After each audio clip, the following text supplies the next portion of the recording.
you're the center. Everything revolves around you, Jesus.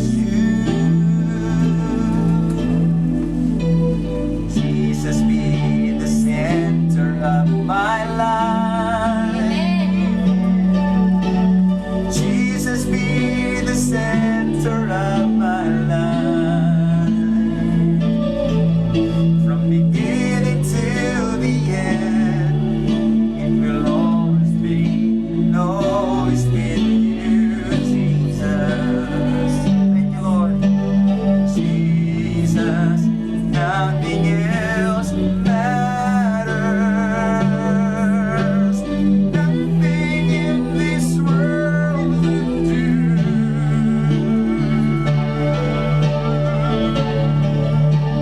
Jesus, you're the center. Everything revolves around you, Jesus. You, from my heart to the heavens, Jesus, be the center. It's all about you.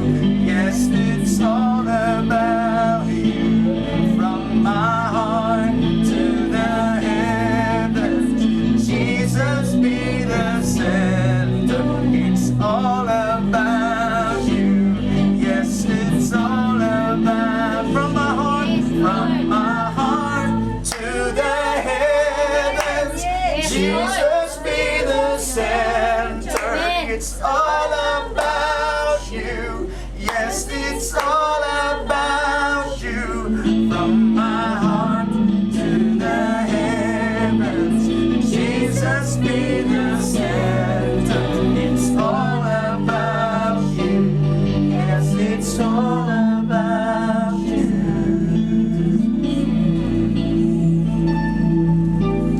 Jesus, be the center of this church. Yes, Lord. Amen. Lord. Jesus, be the center of this church. Hallelujah. And every knee will bow, and every tongue shall confess you, Jesus. Amen, amen, amen. Jesus, Jesus, It's all about you, Jesus. It's all about you, Lord. It's all about you, Lord. Jesus, oh Jesus,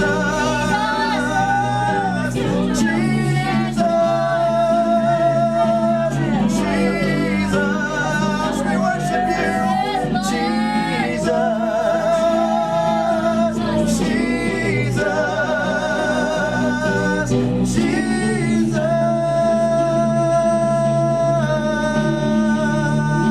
Hallelujah, hallelujah, hallelujah, hallelujah.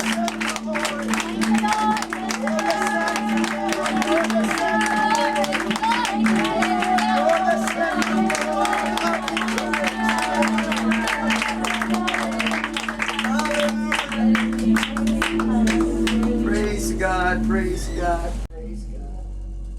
Sabi ko ng ating Panginoon, mga kapatid, without me, you can do nothing. Amen. Kung wala ang Diyos ay wala po tayong magagawa, mga kapatid. He is the center, siya po ang dahilan kung bakit po ay nandito tayo ngayon. Amen. Maging ang pagpunta niyo po dito ay hindi ito by accident, dahil sa Panginoon ay divinely orchestrated. Amen. Hallelujah. Minsan, sinasadya, pinahintulutan ng Panginoon, mga kapatid, yung tinatawag na divine delay or magawa ang ating Panginoon sa panahon hindi natin inaakala. Dahil doon na mag-magnify, mga kapatid, ang ating Panginoon. At doon po nakikita ang kanyang kapangyarihan. Ang sabi ng Bible, mga kapatid, His ways are higher than our ways. Yes. And His thoughts are higher than our thoughts. Amen. Salamat sa Panginoon. At sa walang pagtatagal mga kapatid ay tumayo tayo muli bilang paggalang sa salita ng ating Panginoon. At kung ipaabot mga kapatid ang pasasalamat kay Pastor Richard sa malaking opportunity mga kapatid. And we believe that ito ay siguro kung umpisa mga kapatid, we believe na may mga kasunod loobin ng Panginoon. And our goal is to be a blessing. Amen. Blessing in many ways mga kapatid. Sabi ko sa mga kapatiran, unang-una makarating kami doon sa purpose ng ating Panginoon. I believe that the purpose in life is greater than anything else. Sinabi ko mga kapatid, si Sir Tingle palagi niyang narinig, yung purpose ng buhay mga kapatid ay higit kaysa haba ng buhay. Ulitin ko mga kapatid. If Jesus is our preacher today, he is younger than me. He was cut at the age of 33 years old. Very young. Dahil mas mahalaga ang purpose ng buhay kaysa buhay niya.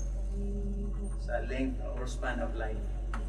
So mga kapatid, salamat sa Panginoon sa pagkakataong ito. I pray to the Lord na gagamitin ako ngayon ng vessel ng ating Panginoon. I'm just a channel, mga kapatid, sa gagawin ng Panginoon, mga kapatid, sa ating kalagitnaan ngayon. Isa sa mga scripture sa Bible before we'll read the text ay familiar sa atin yung Psalms 42, mga kapatid. As the heart or deer, yung pusa. Handle for the water, inawit natin yan. As the deer panted for the water, so my soul. Katulad ng pusa na kapag siya'y nauuhaw, mga kapatid, pumunta siya sa batis. But there's something in there. Yung ginagawa ng mga pusa, mga kapatid, kapag mainit yung panahon, hindi lang basta-basta sila umiinom yung pusa. Upang ma-quench talaga, maramdaman talaga nila na totally ma-refresh sila. Hindi lang basta sila umiinom doon sa batis, kundi nilulubog nila yung kanilang sarili. Ilong na lang yung nasa ibabaw, mga kapatid. I believe something is parallel sa mga tao talaga naghahanap sa presensya ng Panginoon. Hindi lang basta-basta yan umiinom sa presensya ng Panginoon. Nilulubog talaga nila yung kanilang sarili. Hallelujah. Why? This world is very hot. Yung pressure sa paligid, mga kapatid, pressure sa inner circle, pressure sa environment, nandun. Mag-produce siya, mga kapatid, ng fire, mga kapatid. But when you are in the presence of God, Amen. no one can touch you when you are in the presence of God. Palagpakan natin ang ating Panginoon. Glory! Hallelujah! Thank you, Jesus. Thank you, Jesus. Sa aklat po, mga kapatid, ng Matthew chapter 9, verse 36. But when he saw the multitudes, he was moved with compassion on them, because they fainted and were scattered abroad as sheep, having no shepherd. Verse 37. Ang sabi doon sa verse 37, then said he unto his disciples, the harvest, everybody say the harvest. Harvest. Truly is plenteous, but the laborers are few. Yeah. Pray ye therefore the Lord of the harvest, that he will send forth laborers into his harvest. Hindi natin to harvest, it's his harvest. Amen. Amen. Joel chapter 2 verse 28, mga kapatid. Familiar din po sa atin, sa ilan sa atin, ang prophecy na ito, mga kapatid. And it shall come to pass afterward that I will pour out my spirit upon all flesh, and your sons and your daughters shall prophesy, your old men shall dream dreams, your young men shall see visions. 29. And also upon the servants and upon the handmaids, in those days will I pour out my spirit, Hallelujah. I believe, mga kapatid, ay mayroon pong malaking plano ang Panginoon sa lugar na ito, mga kapatid. And beyond mga kapatid sa ating iniisip ang plano ng ating Panginoon. All we have to do is to flow along sa plano ng ating Panginoon. Amen. Hallelujah. Because we are just, ang sabi ng ating Panginoon, out of your belly shall flow rivers of living water.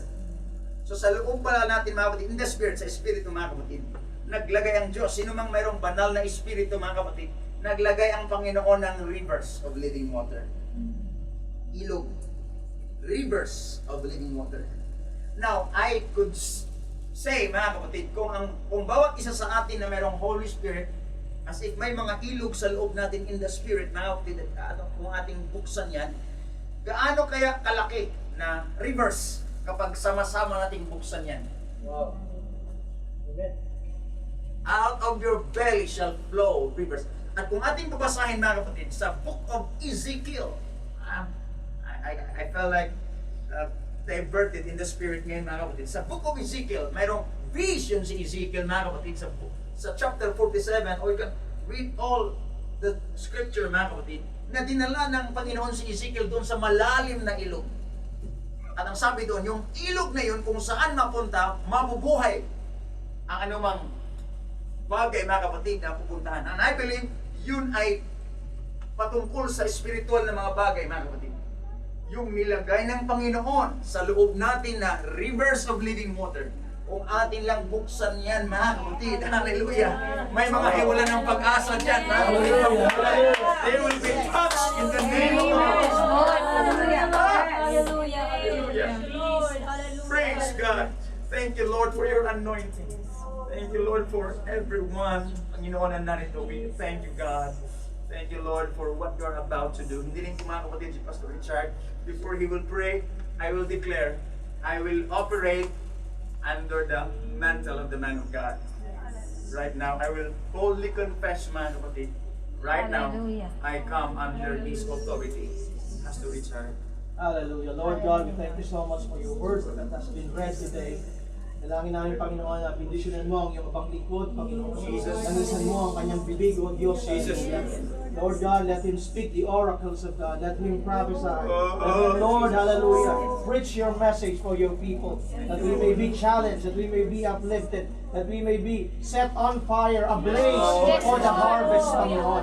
Lord, gamitin mo siya, O Diyos, para sa end time revival na ito, Panginoon. Ma-ignite kami, O Diyos, hallelujah. At lalo pa kami magdala, Panginoon, ng mga kaluluwa. At ganoon din bumayo kami sa iba't ibang lugar, Panginoon, dito sa Hong Kong at maging sa ibang mga bansa. Marami pong salamat, Panginoon. In Jesus' name we pray. Amen. One more time, clap your hands.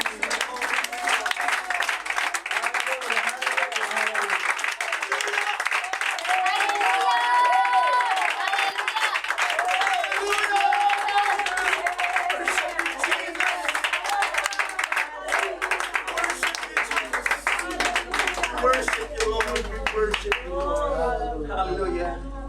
Before you be seated, mga kapatid, preaching to you a simple subject. God promises a great harvest. Amen. Ang Diyos ay nangako ng napakalaking ani, mga kapatid. Maging personally, maging as a group, mga kapatid, may pangako ang Diyos. Hindi tayo makaupo, mga kapatid. Thank you, Lord. Isa sa mga tinuro ng Panginoon sa Beatitudes or the attitudes to be na ayon sa mga nag-aaral, mga kapatid, ay one of the greatest discourse or the greatest discourse of all time. Yung pagtuturo ng ating Panginoon doon sa Matthew chapter 5, 6, and 7. Nag-umpisa sa blessed are the poor in spirit, for theirs is the kingdom of heaven. Blessed are the merciful, for they shall obtain mercy. Blessed are the peacemakers, for they shall be called the children of God. Yun ang tinatawag, mga kapatid, na beatitudes or the attitudes to be. Tinuturo ng ating Panginoon, mga kapatid. Along doon, mga kapatid, ay pinangako at sinama ng ating Panginoon yung mga ginagawa, no? At pagkatapos sinuro ng ating Panginoon doon, mga kapatid, sinama up sa chapter 7 na siyang nakikinig at gumagawa sa kanyang narinig ay ihalintulad ko siya sa isang taong nagtayo ng bahay sa ibabaw ng bato. Amen. Amen. Amen. And then, siyang nakikinig at hindi gumagawa ay mahilintulad siya sa isang taong nagtayo ng bahay sa buhanginan. So ang kaibahan doon, mga kapatid, dahil pareho lang yung nagtayo ng bahay sa ibabaw ng bato, the same, may dumating sa kanya. And the storms came, the winds blow, the floods came, the winds blow, beat upon that house. Talagang dumating sa bahay na yun, ngunit hindi siya natitibag dahil nakatayo siya, mga kapatid, sa matibay na pundasyon. Amen. But ang isa, mga kapatid, ay dumating din sa kanya yung floods, the winds blow, the floods came, the rain descended. At dumating sa bahay na yon, at ang sabi doon, mga kapatid, in other words, naglaho ang bahay na, nasira ang bahay na yun. Why? Ang kaibahan ay foundation. Foundation.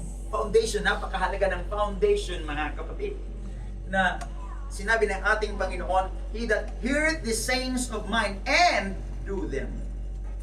Kaya napakahalaga, mga kapatid, ng hearing and doing.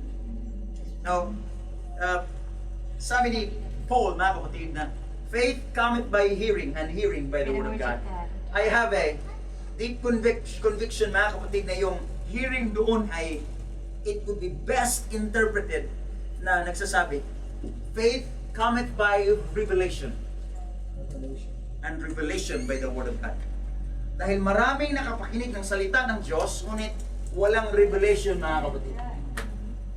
It's not simple hearing, but ito ay pakikinig kasama ang Espiritu, mga kapatid. Faith comes by hearing and hearing by the word of God. And I pray in the Lord, mga kapatid, itong ating matatanggap ngayon, mga kapatid, ay maghasik sa atin ng greater faith, mga kapatid, para sa direction ng bawat isa at direction ng church, mga kapatid. God promises a great harvest. Great harvest. Kung ating pag-uusapan ang malaking ani, mga kapatid, and I would deal, mga kapatid, sa direction, sa vision ng church, and I believe it's the word of the Lord. Kung ating tingnan sa Revelation chapter 21 verse 16, mga kapatid, may sinabi ang Panginoon yung New Jerusalem. Sinabi doon sa Revelation 21 verse 16, and the city, yung lugar na hinanda ng Panginoon, light, 4 square, and the length is as large as the breadth. And he measured the city with a reed, yung pangsukat noon, with a measuring reed, 12,000 furlongs. The length and the breadth and the height of it are equal. So ang syudad na hinanda ng Panginoon, mga kapatid, gusto kong dalhin muna tayo dito, mga kapatid, sa hinanda ng Panginoon na New Jerusalem, na ang sukat ng syudad na ito na nakita ni John ay yung kung ano ang haba, ganun din ang lapad, at ganun din ang height, mga kapatid. Kung merong parang cube siya, cube. Okay? Yung nilalagyan noon ng bigas. Nung hindi pa uso yung timbang, mga kapatid, o anong tawag nun? Salop. O ganun. Cube ang dating, mga kapatid. Kung ano ang haba, ganun din ang lapad, mga kapatid. At ganun din yung height, yung taas niya. Dahil yun ang description ng Bible. Na kung ating tingnan, may binigay na measure, mga kapatid. Ang measure, and he measured the city with a reed, 12,000 furlongs. 12,000 furlongs, mga kapatid. Yun ang measurement noon. Kung ating i-convert yan, mga kapatid, sa kilometers, ay mayroong equivalent niyan ng 2,240 kilometers. Napakalayo, mga kapatid. Kung ating i-imagine, anong building dito? Anong pinakataas dito na building? ICC. ICC. Ilang metro ba yun, Pastor? 100 stories. 100 stories. One story is, ang standard po ay 10 feet. So, 1,000 feet. Divide by, mga wala mang kalahating kilometro yan, mga kapatid. Yung height. But here, ang sabi ng Bible, 2,240 kilometers. Tapos 2,400 kilometers. Gusto kong dalhin po kayo dito mga kapatid dahil mayroong gustong sabihin ng ating Panginoon. Now, with that measurement mga kapatid, sinubukan ko pong i-subdivide yun. Dahil sinabi ng Panginoon, let not your heart be troubled, believe in God, believe also in me, in my Father's house are many mansions. So, nilagay ng Panginoon ang mansion sa loob ng bahay. Sa normal natin pag-isip, in my Father's house are many mansions. So, sinubukan ko po mga kapatid, dahil hindi pwedeng magkasalungat ang Word of God. Kung ating tingnan mga kapatid, sinabdivide ko po ng tig-1 kilometro. 1 kilometer, 1 kilometer, and then, kinonsider ko po mga kapatid na ang height ay 10 meters. 10 meters. 10 feet lang ito ang standard mga kapatid. Ginawa kong 10 meters yung height. Sinabdivide yun. It is very amazing mga kapatid. Dumating po ako mga kapatid sa computation. Now, you can see 228. Ewan ko kung lalabas siya mga kapatid. 600 kasi minix ko mga kapatid yung PowerPoint computation and then easy worship. 228 trillion 603 billion 162 million 951,520 units. Yung sinong mahilig dyan sa math, mga kapatid, pwede niyo subukan. Natarik lang ako dito, Pastor. Dahil sinabi ng Panginoon, let not your heart be troubled, at along, mag-coincide mga kapatid, sinabi ng ating Panginoon, the Lord's heart, ang gusto sana ng ating Panginoon, walang isa na mapahamak. 2 Peter. The Lord is not slack concerning His promise, but He is patience. He's long-suffering to usward, not willing that any should perish. Ang heart talaga ng Panginoon, ayaw niyang mayroong isang mapahamak. Kahit anong lahi ka mga kapatid, ang lahat ay mahal ng ating Panginoon. Amen. And God cannot lie. Kung ating tingnan mga kapatid, trillion, ilang billion lang mga kapatid ang population ng mundo. Maybe 7 billion ang buong mundo ngayon. I have came to conclusion na kahit buhayin pa ng Diyos mula sa panahon ni Adan hanggang sa ating panahon ngayon, hanggang sa darating pa na panahon mga kapatid, kulang pang ilagay sa hinanda ng Panginoon na tira. Wow. 228 trillion mga kapatid. Hallelujah. Dahil hindi pwedeng magsinungaling ang ating Panginoon. And then I dig further mga kapatid. Hinukay ko pa ng further. Kinonsulta ko ang aking kaibigan na si Mr. Google. Amen. Kaibigan natin yan. Sabi ko, Mr. Google, give me some more proof.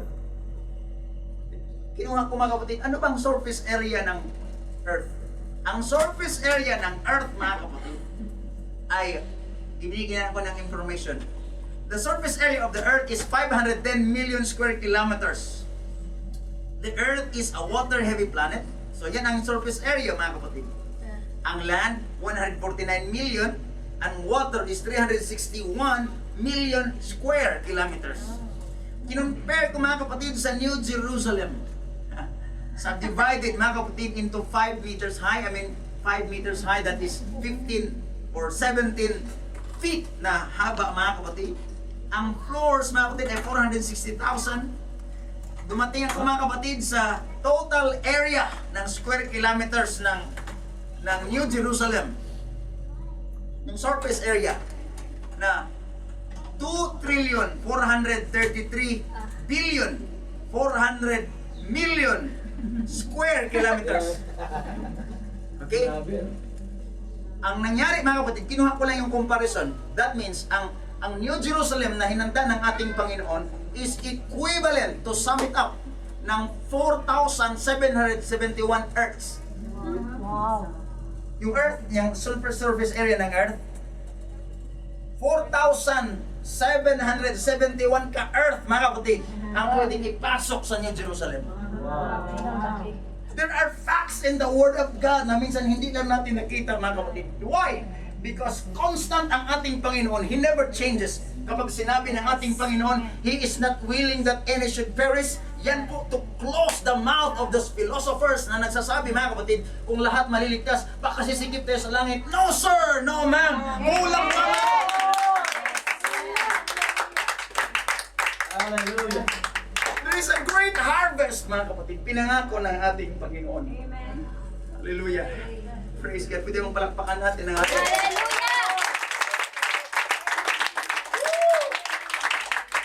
John chapter 14, ang sabi ng Panginoon, let not your heart be troubled. Inumpisa ng ating Panginoon, let not your heart be troubled. Dahil alam niya, minsan mag-trouble yung heart natin. Oh God, ano nang nangyari sa kanila, Lord? Oh God, sa work ko, Panginoon, let not your heart be troubled. Amen. Believe in God, believe also in me.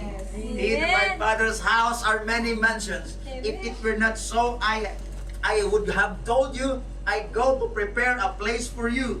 And if I go and prepare a place for you, I will come again and receive you unto myself, that where I am, there you may be also.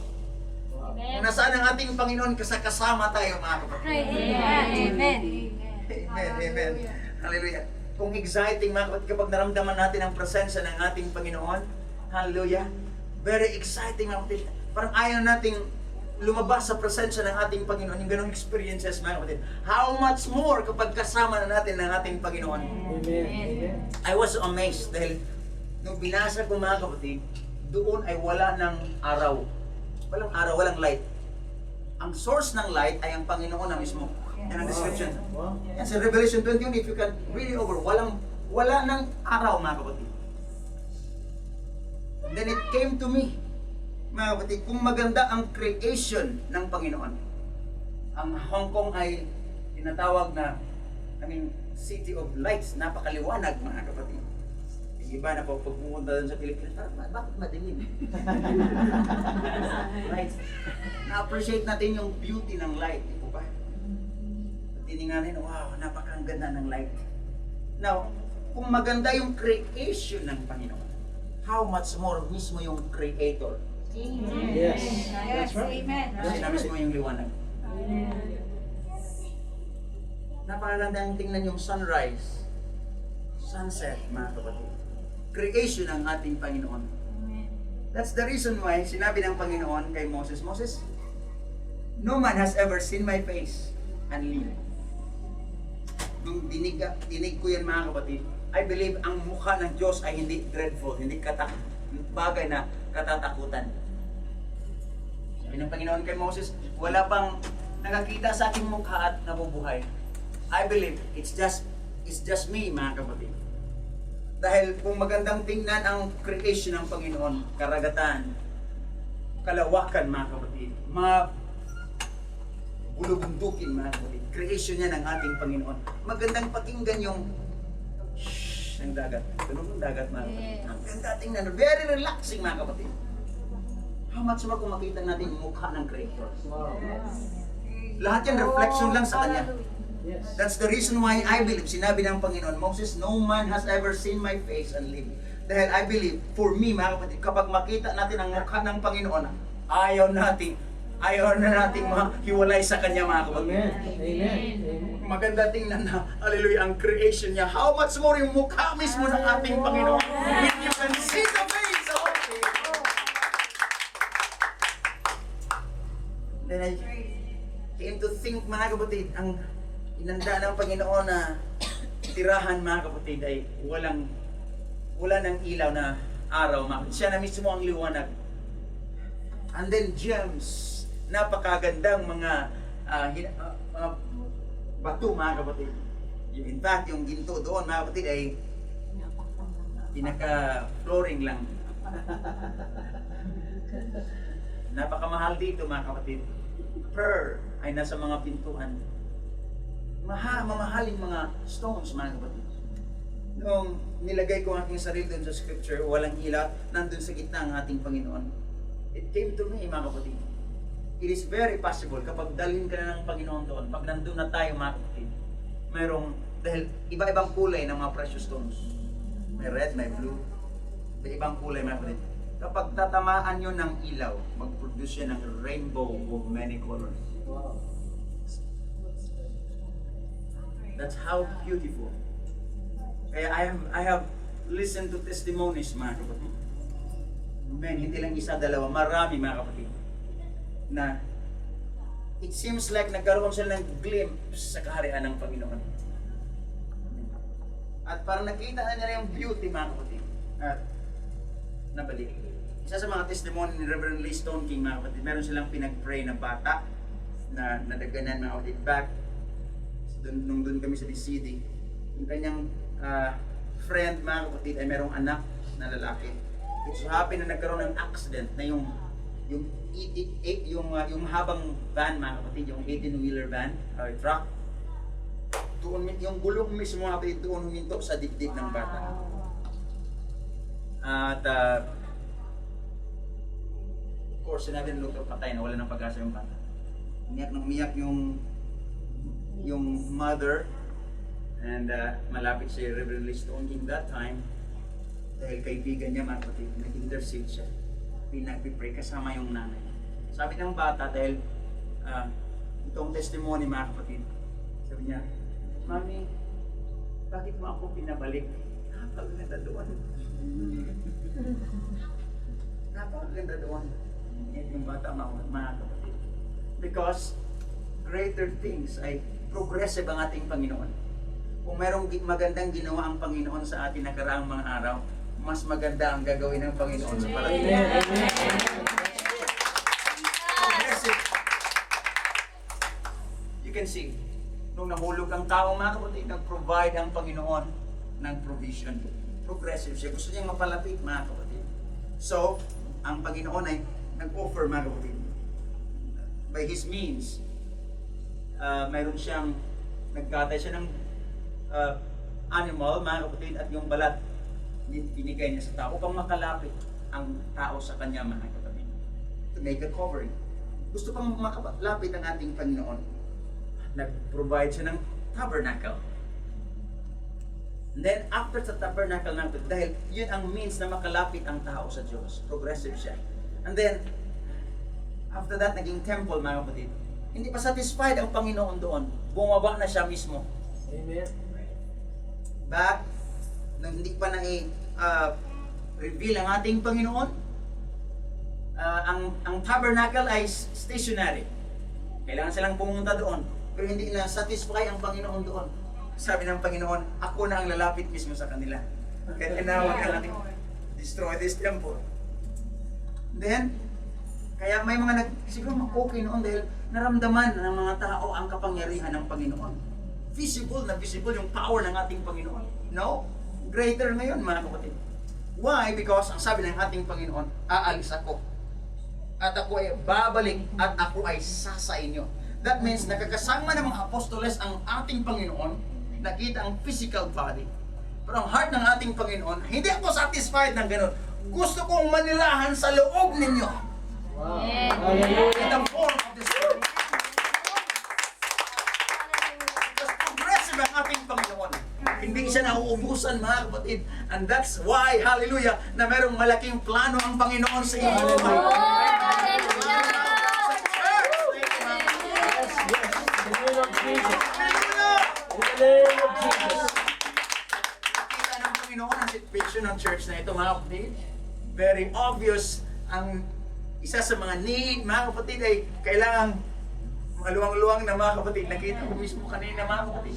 Yung iba na ganun, mga kapatid. Hallelujah. Praise God. Hallelujah. I-supply ng ating Panginoon. Sinabi ko, where there is a vision, there is provision. Amen. Hallelujah. Praise God. Dahil napakalaking harvest ang pinangako ng Panginoon sa lugar na ito. The Lord is not slack concerning His promises. But meron kong gustong i-impart sa ating lahat, mga kapatid. Yung sinabi doon sa Joel, and that shall come to pass afterward that I will pour out my Spirit. Hallelujah. On your Son. Sa 2 Peter chapter 3 verse 9, the Lord is not slack concerning His promise, as some men count slackness, but His long suffering, but His long suffering to us who are not willing that any should perish, but that all should come to repentance. Kalooban ng Diyos, kung may mga mahal tayo sa buhay, mga kapatid, na hindi pa naligtas, kalooban ng Diyos na sila iligtas ng ating pagkakas. It's the will of God, mga kapatid. Kalooban ng Diyos, kailang mag-matter ang response ng tao.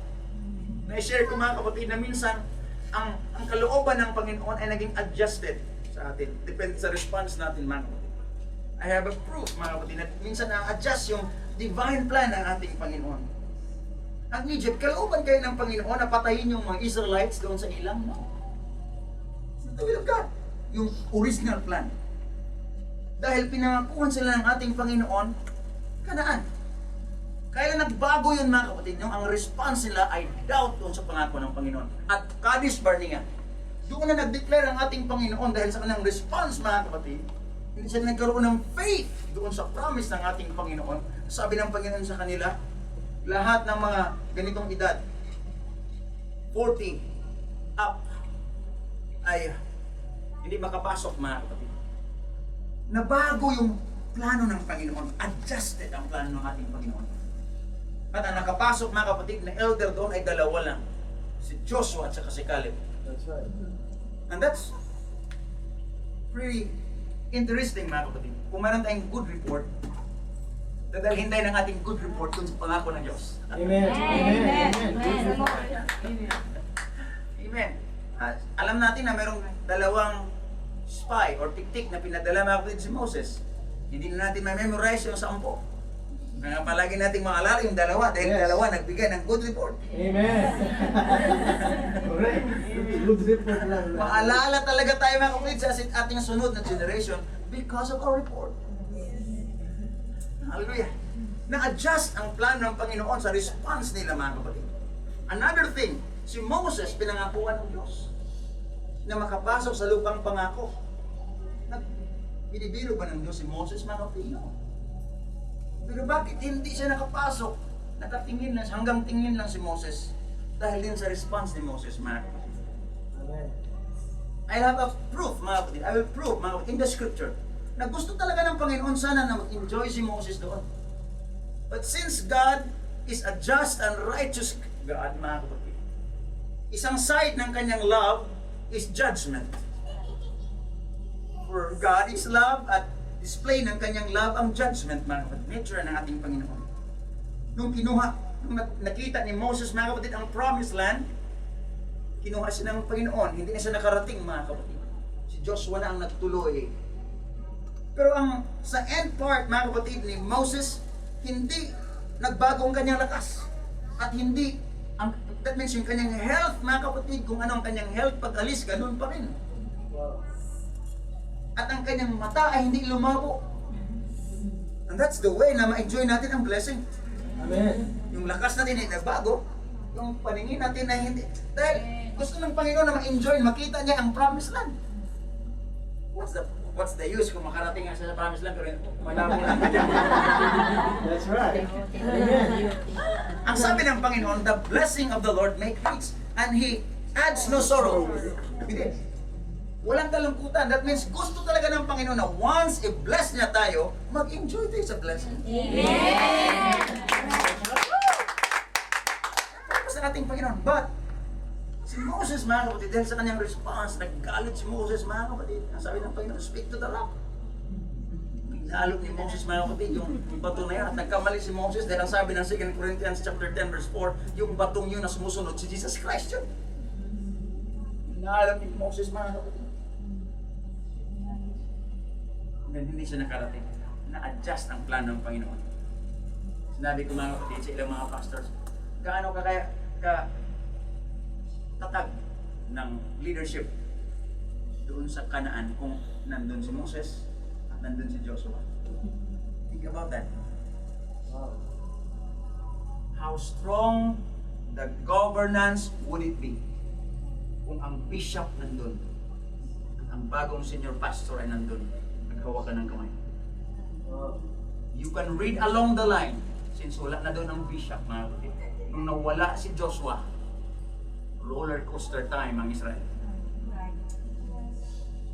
Nakikita natin ang effect. Kalooban ba yun ng Diyos? No. Effect lang yun sa kanilang pagpili. Naging adjusted ang plano ng Diyos. I believe a lot of times in our lives, naging adjusted ang plano ng ating Panginoon because of our response. Amen. When this understanding came to me, mga kapatid, sabi ko sa Panginoon, Lord, ayaw ko maging adjusted ang plano mo sa aking buhay, Oh, Panginoon. hallelujah. I want your plan. I want your plan, Panginoon. Hindi ang aking sariling kagustuhan, Panginoon. That's why, sa prayer, mga kapatid, tinuro ng ating Panginoon, Father, not my will, but thy will be done. Amen. Palakpakan natin ating Panginoon. Father, not our will, but thy will be done. Maging sa ating personal life, mga kapatid. I pray in the Lord, mga kapatid. Kung mag-take muna tayo ng few moments, I will pray. We will pray together. Lord Jesus, Hallelujah. thank you, Lord, for your word. Salamat sa impartation ngayon, Panginoon. Let your will be done. You have prepared this church for greater heights. In the name of Jesus, in the name of Jesus, Lord, you are opening doors right here, Lord. Yes, Marami ka God. lang binubuksan ng mga Oh, kaya siya.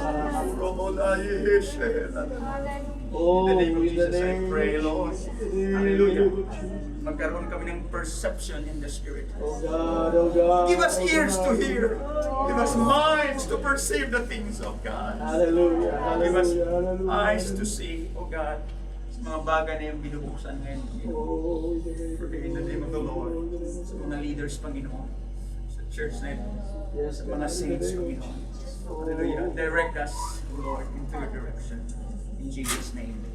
In Jesus' name. In Jesus' name. Jesus. Napakahalaga po, mga kapatid. Hallelujah. Sinabi ng ating Panginoon doon sa Joel through the prophet. Sabi ng Panginoon through prophet Joel. Joel chapter 2 verse 28. Sinabi doon, mga kapatid, sa ibang version. Hallelujah. Then after doing all those things, I will pour out my spirit upon all people, your sons. That means, before may gagawin ng ating Panginoon, mayroong preparation. Yung word na after doing those things, or afterward sa King James, mga kapatid, after doing those things, I will pour out my spirit upon all people. Your sons and daughters shall prophesy. Your old men shall dream dreams, and your young men shall see visions. Joel chapter 2 verse 15 to 16. Ito yung, mga kapatid, yung sinasabi ng Bible na after doing those things. Verse 15, blow the ram's horn in Jerusalem, announce the time of fasting, call the people together for a solemn meeting. Kaya, mga kapatid, I hear the word meeting, mga kapatid. Ngayong mayroong meeting ang leaders ngayong 12, mga kapatid. And it's a long call for meeting. Gather all the people, the elders, the children, and even the babies. Call the bridegroom from his quarters and the bride from her private room. Kung ating pinag-usapan, mga kapatid, ang great harvest, mataas yung intensity na kailangan ng ating Panginoon. Dahil I found out dun sa may provision, mga kapatid, ang mga bagong kasal. Sa Book of Deuteronomy. Yung bagong kasal, exempted sila na pupunta sa giyera for 1 year. Isa yan sa mga provision, mga kapatid, sa law. Pero nung binasa ko, Pastor, yung great things na gagawin ng Panginoon, revival, na ating pinag-usapan. Ang sabi dito, gather all the people, the elders, the children, and even the babies, call the bridegroom from his quarters. Chapter 16, verse 16, chapter 2. Call the bridegroom from his quarters and the bride from her private room. That means, talagang sama-sama, no? Magkaroon ng one mind. Hallelujah. Sa gagawin ng ating Panginoon. And then verse 17, let the priests who minister in the Lord's presence stand and weep between the entry room to the temple and the altar. Let them pray. Spare your people, Lord. Don't let your special possession become an object of mockery. Don't let them become a joke for unbelieving foreigners who say, has the God of Israel left them? So ang sabi ng Panginoon, mga kapatid, in this great harvest, and I believe we are in the same spirit, mga kapatid. Gusto nating makita, mga kapatid, ang malaking gagawin ng ating Panginoon. Hallelujah. Praise God. Sabi ng Panginoon, let the priests, tayo yun, mga kapatid, priests. Hindi lang ang pastor ang priest, mga kapatid. Tayo, ang sabi ng Bible, you are a holy nation, a peculiar people, a royal priesthood. Lahat, mga kapatid, ay spiritual priest sa paningin ng ating Panginoon. Dahil nung nahati yung tabing, mga kapatid, doon sa templo, nung sinabi ng Panginoon na it is finished, yung tabing na makapal, mga kapatid, na ayon sa mga Bible scholars, kahit 2 baka na ipahila yun, mga kapatid, hindi kayang punitin. Yung veil na yun, napakakapal, mga kapatid. Pero nung sinabi ng ating Panginoon, it is finished, yung tabing sa tabernakulo na yun na naghati sa holy place at sa most holy place, at isa lang ang makapasok doon, mga kapatid, yung high priest lang. After Jesus said, it is finished, nahati yung tabing na yun, mga kapatid, mula sa taas hanggang sa baba. That means anybody, any person, at any time, pwede nang makalapit sa presensya ng Panginoon. Oh, what a privilege. What a privilege. Praise God. Praise God. Thank you, Jesus. Thank you, Jesus. Let's just worship the Lord for a moment. Let's love Him. Hallelujah. Thank Oh, God. God. Thank God, you're the center. Hallelujah. Hallelujah. Hallelujah. Ano yung ating naramdaman ngayon, mga kapatid? Dinisire ito ng mga propeta at mga tao sa lumang tipan. Marami tayong privilege ngayon na binigyan ng ating Panginoon because we can boldly approach the throne of God. Makapasok na tayo sa throne ng ating Panginoon. We can come closer to Him. Praise God. Praise God. Let the priest who minister in the Lord's presence stand and weep between the entry room to the temple and the altar. Let me just have a testimony ngayon, mga kapatid. I believe marami sa atin dito ay matagal na sa Panginoon. Just want to give this testimony, mga kapatid. At pinipilit ko lang, mga kapatid, ang audience or even minister na ating sinasabihan nito, mga kapatid. We have a phenomenal experience, mga kapatid. It was 2 years ago at yun yung dahilan, mga kapatid, na nagkaroon kami ng transitioning sa ministry, pastor. Meron pong special na meeting, mga kapatid, doon sa Singapore, and we were privileged na ma-invite. 3 days po yun, mga kapatid. 3 days na fellowship, 3 araw. At sinabi lang doon, walang program, just come to the meeting. Mayroong invitation, tinawag yun na manifest, mga kapatid. Manifest. Nung pagdating namin doon, sabi ko sa Panginoon, I'm hungry for God. Lord, anong purpose mo, Panginoon? So, tinignan ko ang aking sarili, mga kapatid, sa time na, even sa conferences. Na Lord, parang may dala ako na bag na in-empty ko, mga kapatid. In the Spirit. Meron akong dalang bag, Panginoon, na empty. Kung anong nandun, Panginoon, punuin mo lahat. Dahil mahirap mapupunta tayo na pakiramdam natin, punong tayo, mga kapatid. Ibuhos na ang Panginoon, yun lang. Yun na, mga kapatid. So I said to the Lord, Lord, Panginoon, I felt like ganito pa nga nasa sitwasyon. Kung talangka, hanggang saan lang makakaya ko, Panginoon, yun lang ang kaya kong dalhin. So in that meeting, mga kapatid, we prayed to the Lord. It was very apostolic. Kakaiba, mga kapatid, for 3 days, walang program. Wala mang gaanong kawitan, mga kapatid. Ang ginawa namin doon ay prayer, word. Fasting, prayer and fasting din, word and prayer. Fasting, word. I mean, yung iba na medyo nanghihina na pwede yung uminom ng konti dahil sa labas mayroong mga soft na naka-ready. Kung gusto mo ng mainit Milo, it's up to you. May supply na tubig, mga kapatid. But it was very phenomenal sa lahat ng conference na aming naatinan, mga kapatid, dahil very apostolic. Papasok kami, mga kapatid, ng 6:30 in the morning. Hindi na malaya ng oras na alas 10 na ng gabi. And then I talked to the Lord. And I believe, hindi man siguro lahat, mga kapatid, I'll be imparting right now. I'll be imparting in the Spirit. Dahil ang nangyari po mga kapatid, sabi ko sabihin, Lord, ano ang purpose mo dito, Panginoon? What's your purpose? So after merong mga lines, in fact, sinulat ko pa mga kapatid. Sabi ng Panginoon, this is all about death, burial, and resurrection. Sinulat ko mga kapatid sa Lord, hindi ko alam. Pero sabi ng Panginoon, on the third day, something very intense na mangyari. Sinulat ko yun mga kapatid. On the third day, mga kapatid, pasok pa lang namin doon sa auditorium. Prayer mga kapatid. Intense prayer. Intense prayer, intense prayer. Ang dumating kami mga kapatid sa warfare. I mean, follow me right now. Please don't get me wrong. Ang prayer, I understand na may levels. We understand na mayroong levels ng prayer. And most of the time, yung prayer natin sa church ay petition. Minsan nandun lang tayo sa petition na, Lord, give me, give me, give me. Prayer pa rin yun. Pero prayer for,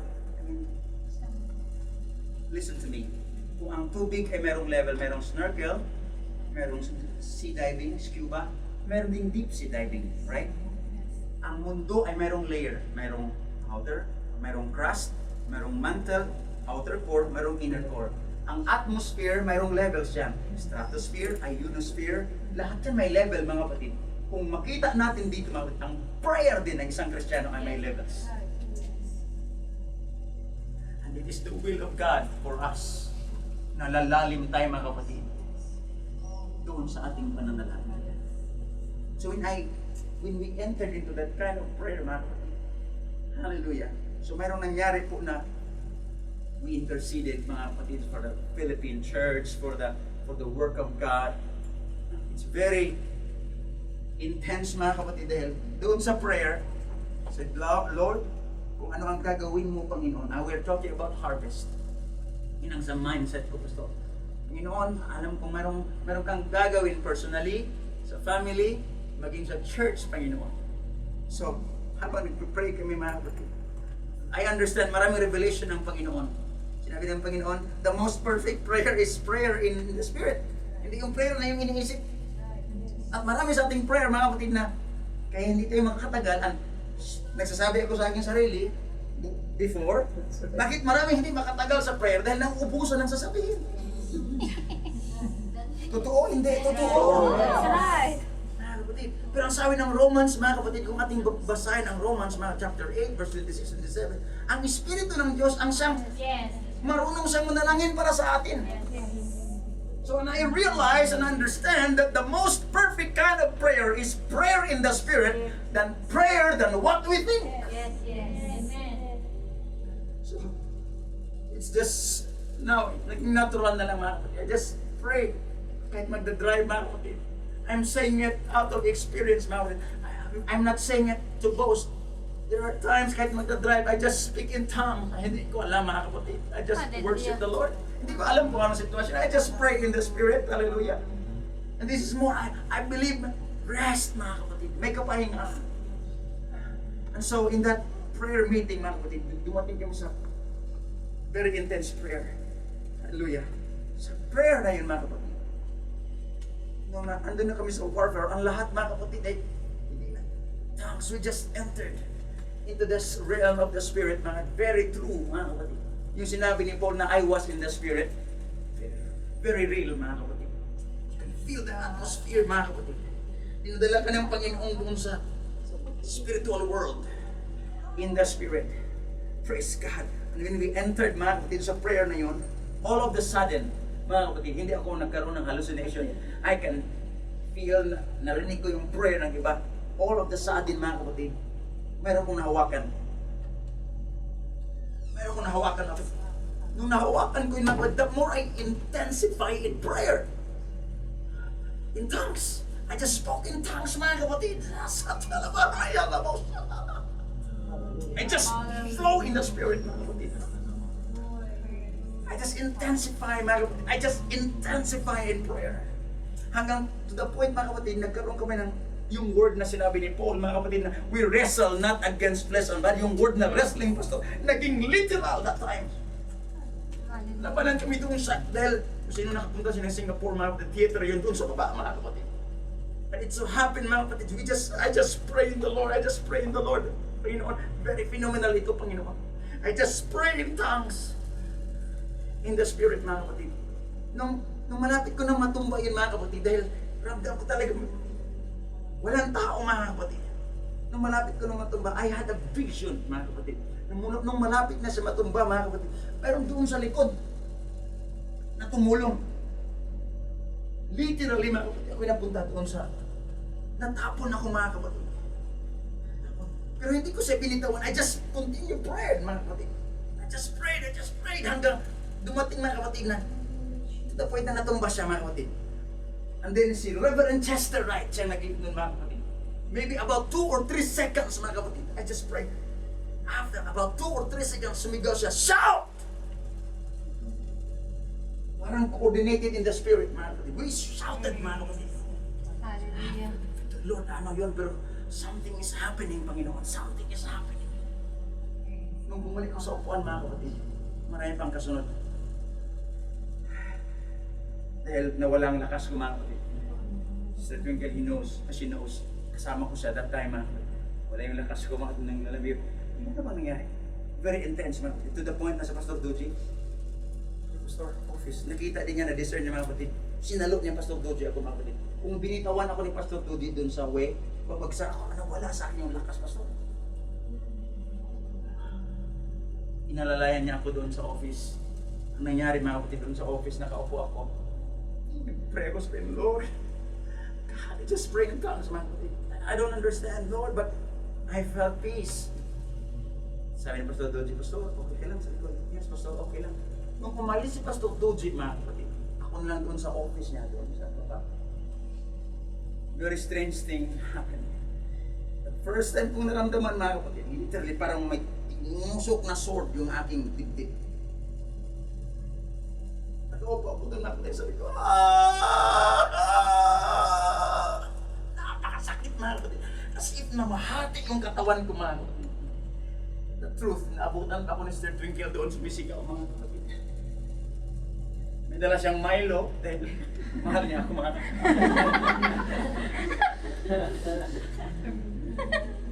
Dating niya, akala ko ako lang doon. Nung dumating siya, mga kapatid, ramdam ko na dumating siya, mga kapatid. Pero sumisigaw ako, just pray in the Spirit, just spoke in tongues. Just spoke in tongues, mga kapatid. Sabi ni Sister Twinkle, hindi ko makakalimutan. Papa, you okay? Sabi ko, I'm okay. Hallelujah. And after a few minutes, nawala yun, mga kapatid. Bumalik kami doon sa auditorium dahil nation after nation. We thought ang next sa Philippines ay Pakistan. Bago lang ako din nag-post yung ating superintendent, ngayon ay mga 120,000 ang apostolic sa Pakistan. Wow.